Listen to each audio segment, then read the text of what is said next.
Au cœur du désert péruvien, d'immenses dessins ne se révèlent que depuis le ciel.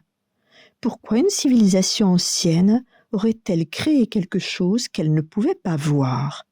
Dans le sud du Pérou, un désert aride abrite l'un des plus grands mystères archéologiques au monde, les lignes de Nazca. Ces formes gigantesques, invisibles depuis le sol, interrogent scientifiques et passionnés depuis près d'un siècle.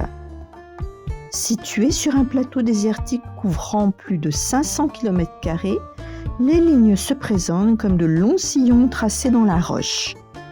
En retirant la couche superficielle sombre, les anciens ont révélé un sol plus clair, créant ainsi des motifs visibles depuis les airs. Parmi ces figures, un colibri, un singe, une araignée, mais aussi des formes géométriques et des lignes parfaitement droites s'étendant sur plusieurs kilomètres. Certaines atteignent jusqu'à 300 mètres de long. Ces géoglyphes ont été réellement étudiés à partir de 1927 lorsque des pilotes survolant la région les ont observés dans leur ensemble.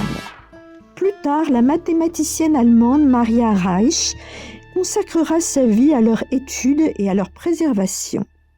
Les chercheurs attribuent ces créations à la civilisation Nazca, une culture pré-incaïque ayant prospéré entre 200 avant Jésus-Christ et 500 après Jésus-Christ. Mais une question demeure. Pourquoi ?